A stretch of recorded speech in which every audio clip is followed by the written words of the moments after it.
ಇವತ್ತು ಬಿಜೆಪಿಯವರು ಅಂಬೇಡ್ಕರ್ ಪ್ರತಿಭಟನೆ ಮಾಡ್ತಾ ಇದ್ದಾರೆ. ಮತ್ತೆ ಪ್ರತಿಭಟನೆ ಮಾಡ್ತೀವಿ.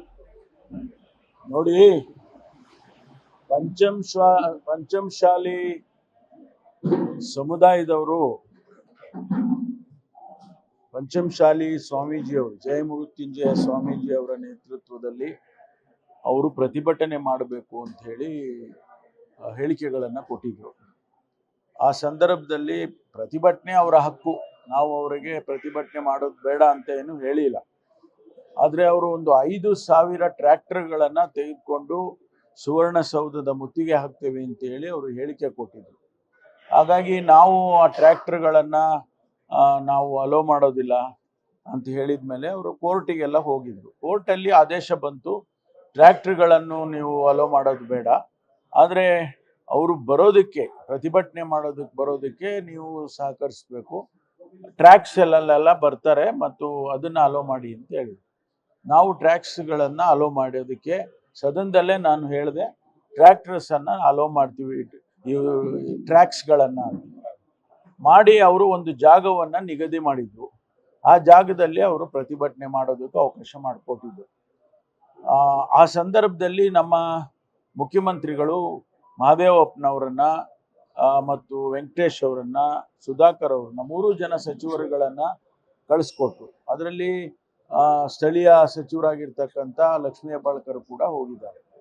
ಅವರು ಮಾನ್ಯ ಮುಖ್ಯಮಂತ್ರಿಗಳು ಈ ರೀತಿ ಹೇಳಿದ್ದಾರೆ, ಇದನ್ನೆಲ್ಲ ಕೂತ್ಕೊಂಡು ಚರ್ಚೆ ಮಾಡೋಣ, ನೀವು ಬನ್ನಿ ಅಂತ ಹೇಳಿ ಕಳಿಸಿದ್ದಾರೆ ಅಂತ ಹೇಳಿದ್ರು ಕೂಡ ಅವರು ಇಲ್ಲ, ನಾವು ಬರೋದಿಲ್ಲ, ಮುಖ್ಯಮಂತ್ರಿಗಳನ್ನೇ ಇಲ್ಲಿಗೆ ಬನ್ನಿ ಅಂತ ಹೇಳಿದ್ರು.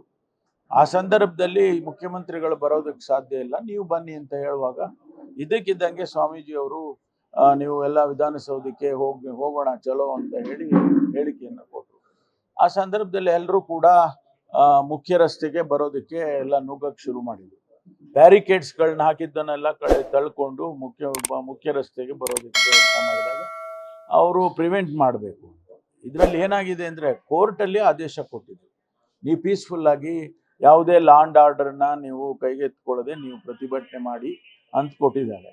ಮತ್ತು ಜಿಲ್ಲಾಡಳಿತ ಕೆಲವು ನಿಯಮಗಳನ್ನು ಕೊಟ್ಟಿದ್ದಾರೆ. ಅಂದರೆ ಈ ರೀತಿ ನಡ್ಕೊಳ್ಬೇಕು ನೀವು ಅಂತ, 500 ಮೀಟ್ರ್ ದೂರ ಇರಬೇಕು, ಆಮೇಲೆ ನೀವು ಏನದು ಸುವರ್ಣಸೌಧಕ್ಕೆ ಬರಬಾರ್ದು, ಹೀಗೆಲ್ಲ ಅವರು ಹೇಳಿದ್ದಾರೆ. ಅವೆಲ್ಲವನ್ನು ಕೂಡ ಪ್ರೊಹಿಬಿಟರಿ ಆರ್ಡರ್ಸ್ ಏನಿತ್ತು ಅದೆಲ್ಲ ಉಲ್ಲಂಘನೆ ಮಾಡಿ, ಹೈಕೋರ್ಟಿನ ಆದೇಶನೂ ಉಲ್ಲಂಘನೆ ಮಾಡಿ ಏನು ಸುವರ್ಣಸೌಧಕ್ಕೆ ಮುತ್ತಿಗೆ ಹಾಕ್ತೀವಿ ಅಂತ ಹೊರಟಾಗ ಪೊಲೀಸ್ನವರು ಅವರನ್ನು ಪ್ರಿವೆಂಟ್ ಮಾಡೋದಕ್ಕೆ ಲಘು ಲಾಠಿ ಪ್ರಹಾರವನ್ನು ಮಾಡಿದ್ದಾರೆ. ಅದರಲ್ಲಿ ಅವರು ಒಂದು ವೇಳೆ ನಾವು ಅಲೋ ಮಾಡಿದರೆ, ಸುವರ್ಣಸೌಧಕ್ಕೆ ಮುತ್ತಿಗೆ ಹಾಕೋಕೆ ಅಲೋ ಮಾಡಿದರೆ, ನಾಳೆ ಎಲ್ಲರೂ ಕೂಡ ಆ ರೀತಿ ಪ್ರಯತ್ನಗಳನ್ನು ಮಾಡ್ತಾರೆ. ಅದರಿಂದ ಪೊಲೀಸ್ನವರು ಪ್ರಿವೆಂಟಿವ್ ಆಗಿ ಮಾಡಿದ್ದಾರೆ ವಿನಃ ಯಾವುದೇ ದುರುದ್ದೇಶದಿಂದ ಅವರು ಮಾಡಿಲ್ಲ. ಮತ್ತು ಅವರು ಸ್ವಾಮೀಜಿಯವರು ಮತ್ತು ಅವರ ಸಂಗಡಿಗರೆಲ್ಲರೂ ಕೂಡ ಪ್ರೊಹಿಬಿಟರಿ ಆರ್ಡರ್ಸನ್ನು ಉಲ್ಲಂಘನೆ ಮಾಡಿದ್ದಾರೆ ಮತ್ತು ಹೈಕೋರ್ಟ್ ಆರ್ಡರ್ನ ಉಲ್ಲಂಘನೆ ಮಾಡಿದ್ದಾರೆ. ಇಷ್ಟೇ ನಡೆದಿರ್ತಕ್ಕಂಥದ್ದು. ನಾನು ಈ ರಿಸರ್ವೇಷನ್ ಇದಕ್ಕೆ ಹೋಗೋದಿಲ್ಲ. ನಾನು ಲಾ ಆ್ಯಂಡ್ ಆರ್ಡರ್ ಹೇಗೆ ಮೇಂಟೈನ್ ಮಾಡಬೇಕಾಗಿತ್ತು ನಾವು ಹೇಳಿದ್ದೀವಿ. ಯಾವುದೇ ಸರ್ಕಾರ ಕಾನೂನು ವ್ಯವಸ್ಥೆಯನ್ನು ಸರಿಯಾಗಿ ಮಾಡದೆ ಹೋದರೆ ನಮ್ಮನ್ನೇ ದೂಷಣೆ ಮಾಡ್ತಾರೆ. ಅದಕ್ಕಾಗಿ ಕೆಲಸ ಆಗಿದೆ ಅಂತ ಹೇಳಿ ಮುಖ್ಯಮಂತ್ರಿಗಳು ಬಹಿರಂಗ ಕ್ಷಮೆ ಕೊಡಬೇಕು ಡಿಮ್ಯಾಂಡ್ ಮಾಡಿ. ಅವೆಲ್ಲ ನಮ್ಮ ತಪ್ಪಿದ್ರೆ ಕೇಳೋಣ, ಅದೆಲ್ಲ ಏನು ತೊಂದರೆ ಇಲ್ಲ. ಆದರೆ ತಪ್ಪು ಯಾರು ಮಾಡಿದವರು? ಪ್ರೊಹಿಬಿಟರಿ ಆರ್ಡರ್ಸ್ನ ವೈಲೇಟ್ ಮಾಡಿದವ್ರು ಯಾರು? ಹೈಕೋರ್ಟ್ ಆರ್ಡರ್ಸ್ನ ವೈಲೇಟ್ ಮಾಡಿದವ್ರು ಯಾರು? ಆದ್ರಿಂದ ನಮ್ಮದು ಯಾವುದು, ಸರ್ಕಾರದ ಯಾವುದು ತಪ್ಪಿಲ್ಲ, ಪೊಲೀಸ್ನವ್ರದ್ದು ಕೂಡ ಯಾವುದು ತಪ್ಪಿಲ್ಲ. ಅನಿವಾರ್ಯ. ಅರೆ, ಕಾನೂನು ಕೈಗೆತ್ಕೊಂಡು ಅವರು ಕೈಗೆತ್ಕೊಂಡು ಸುವರ್ಣಸೌಧಕ್ಕೆ ಬರ್ತಾರೆ ಅಂದಾಗ ಏನ್ ಮಾಡಬೇಕು? ಪ್ರಿವೆಂಟ್ ಮಾಡಲೇಬೇಕಲ್ಲ. ಅಲ್ಲೆಲ್ಲ ಅವ್ರು ಕಲ್ಲು ಬೀಸಾಕಕ್ಕೆ ಶುರು ಮಾಡಿದ್ರು, ಬ್ಯಾರಿಕೇಡ್ ಅನ್ನ ತಳ್ಕೊಂಡು ಬಂದ್ರು, ಅದೆಲ್ಲ ಇದೆ.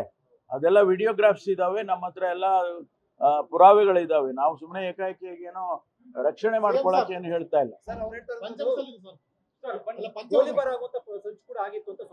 ಇಲ್ಲ ಅವೆಲ್ಲ ಏನಿಲ್ಲ. ನಾನು ಆಕ್ರೋಶ ಎಲ್ಲರ ಮೇಲೂ ಮಾಡ್ತಾರೆ. ಆದ್ರೆ ಯಾರು ಪ್ರೊಹಿಬಿಟರಿ ಆರ್ಡರ್ಸ್ ಅನ್ನ ವೈಲೇಟ್ ಮಾಡಿದವರು, ಉಲ್ಲಂಘನೆ ಮಾಡಿದವರು? ನಾವು ಅವರಿಗೆ ವಿಧವಾಗಿ ರಿಕ್ವೆಸ್ಟ್ ಮಾಡ್ತಾ ಇದ್ವಿ, ಸಚಿವರುಗಳೇ ಹೋಗಿ ರಿಕ್ವೆಸ್ಟ್ ಮಾಡಿದ್ದಾರೆ. ನೀವು ಬನ್ನಿ ಮುಖ್ಯಮಂತ್ರಿಗಳ ಜೊತೆ ಮಾತಾಡಿ ಬಗೆಹರಿಸ್ಕೊಳ್ಳೋಣ ಅಂತ ಕರೆದಿದ್ದಾರೆ. ಇಲ್ಲ ಮುಖ್ಯಮಂತ್ರಿಗಳೇ ಬರಬೇಕು ಅಂತಂದ್ರೆ ನೀವು ತಾವೇ ಯೋಚನೆ ಮಾಡಿ ಯಾವ ರೀತಿ ಇರುತ್ತೆ. ಅನಿವಾರ್ಯ ಆಗಿತ್ತು. ಯಾಕೆಂದ್ರೆ ಅವರು ಯಾವಾಗ ಇದು ಬ್ಯಾರಿಕೇಡ್ ಅನ್ನ ಮುರ್ಕೊಂಡು ಸುವರ್ಣಸೌಧದ ಕಡೆ ಬರ್ತಾ ಇದ್ದಾರೆ ಮತ್ತೆ ಪೊಲೀಸ್ನವ್ರ ಮೇಲೆ ಕಲ್ಲು ಹಾಕಕ್ ಶುರು ಮಾಡಿದ್ದಾರೆ, ಅವಾಗ ಪೊಲೀಸ್ನವ್ರು ಏನ್ ಮಾಡ್ಬೇಕು ಹೇಳಿ? ಕಾಂಗ್ರೆಸ್ ಸರ್ಕಾರಕ್ಕೆ ಲಿಂಗಾಯತ ವಿರೋಧಿ, ಹಂಗಾಗಿ ಹೋರಾಟಗಾರರ ಅಧ್ಯಕ್ಷ ಆರೋಪ ಮಾಡ್ತಾರೆ. ಲೇಟೆಸ್ಟ್ ಹಾಗೂ ಇಂಟ್ರೆಸ್ಟಿಂಗ್ ಸುದ್ದಿಗಳಿಗಾಗಿ ಬಾಸ್ ಟಿವಿ ಕನ್ನಡ ಚಾನೆಲ್ನ ಸಬ್ಸ್ಕ್ರೈಬ್ ಮಾಡಿ. ಹಾಗೆಯೇ ಬೆಲ್ ಐಕಾನ್ ಪ್ರೆಸ್ ಮಾಡಿ. ಇದರ ಜೊತೆಗೆ ಫೇಸ್ಬುಕ್, ಇನ್ಸ್ಟಾಗ್ರಾಮ್, ಎಕ್ಸ್ನಲ್ಲೂ ಮಿಸ್ ಮಾಡದೆ ಫಾಲೋ ಮಾಡಿ.